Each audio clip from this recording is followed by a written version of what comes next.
हर हर महादेव, श्री शिवाय नमस्तुभ्यम। गणेश चतुर्थी का बहुत ही विशेष महत्व होता है। फागुन महीने में पड़ने वाले शुक्ल पक्ष की चतुर्थी को विनायक चतुर्थी के नाम से जाना जाता है। इस चतुर्थी तिथि पे आप बेलपत्र और दूर्वा का उपाय जरूर करिएगा। इस उपाय से आपकी मनोकामना पूरी होगी, आपके घर में सुख शांति समृद्धि बनी रहेगी। तो आइए सबसे पहले हम बेलपत्र का उपाय जानते हैं।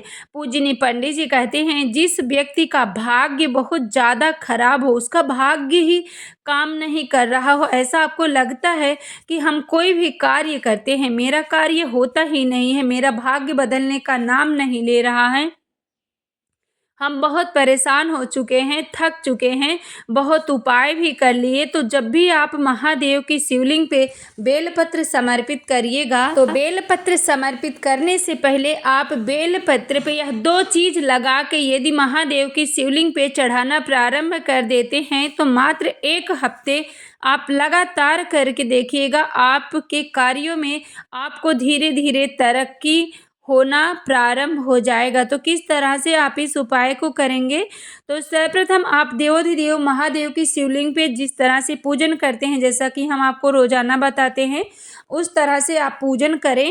1 लोटा जल समर्पित करें। जल समर्पित करने के बाद आप जो बेलपत्र लेके गए हैं, उस बेल पत्र पे आपको या तो 1 चावल का दाना रख लेना है, जो भी आपके पास है। जैसे आपके पास चावल का दाना है तो 1 चावल का दाना आप रख लें, या उस बेल पत्र पे आपको 1 बूंद शहद लगा लेनी है, 1 बूंद चंदन लगा लेना है। थोड़ा सा लाल चंदन हो, पीला चंदन हो, या एक उस पे पुष्प रख करके आप प्रत्येक रोज जब भी महादेव की शिवलिंग पे बेलपत्र समर्पित करें, तो आपको सूखे बेलपत्र वैसे नहीं समर्पित करना चाहिए।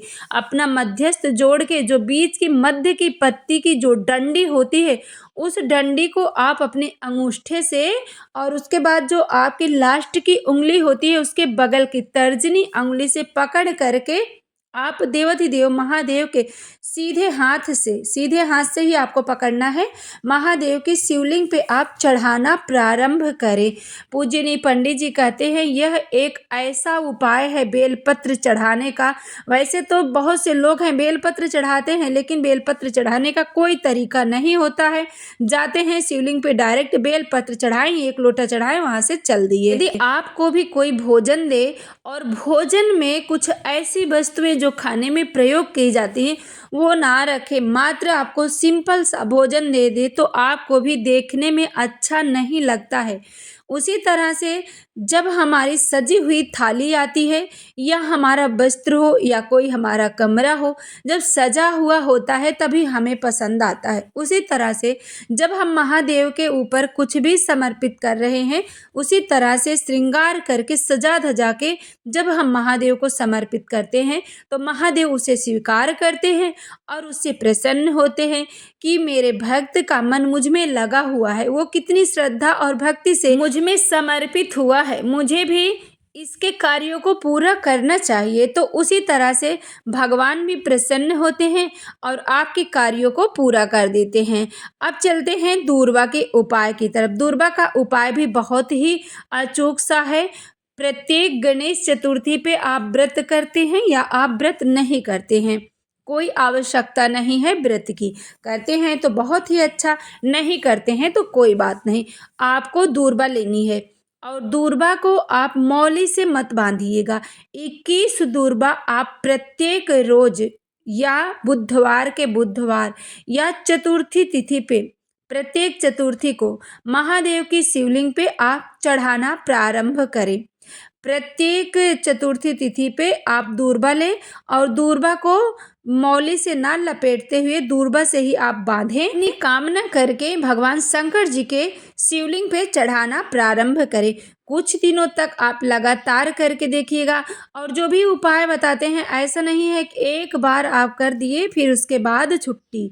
जब भी आप उपाय करें तो लगभग आपको 3 महीने तो करना ही चाहिए। प्रत्येक उपाय को आप लगभग 3 महीने तक करें, फिर आप बताइएगा कि आपको सफलता मिला कि नहीं। 3 महीने जब आप लगातार करेंगे तो आपके कार्यों में अवश्य सफलता मिलेगी। अब हम चलते हैं आज के तीसरे उपाय की तरफ। तीसरा उपाय बहुत ही बेसिक सा और अचूक सा है और साथ में आपकी चतुर्थी तिथि के दिन शनिवार पड़ रहा है, तो आप यह उपाय जरूर करिएगा। शनिवार के दिन जो भी व्यक्ति पीपल के वृक्ष की पूजन करते हैं, सुबह के वक्त पीपल के वृक्ष की परिक्रमा करते हैं, आप पीपल के वृक्ष की परिक्रमा शनिवार के दिन अवश्य करिएगा। या किसी विशेष तिथि पे जैसे अमावस्या तिथि हो या पूर्णिमा तिथि हो तो भी पीपल के वृक्ष की पूजन की जाती है और पीपल के वृक्ष की परिक्रमा की जाती है। और प्रदोष काल में आप दीप लगाना प्रारंभ करें, लेकिन प्रदोष काल में पीपल के वृक्ष की कभी भी आप परिक्रमा ना करें। सुबह के वक्त ही आप परिक्रमा करें, वो भी 10 बजे के पहले आप करके देखिएगा, आपके कार्यों में सफलता जरूर मिलेगी। जो भी हम आपको उपाय बताते हैं गुरु जी की कथा सुनकर समझकर समझाने का प्रयास करती हूँ, इसलिए जो भी भाई बहन चैनल पे पहली बार आए हैं चैनल को जरूर सब्सक्राइब करें।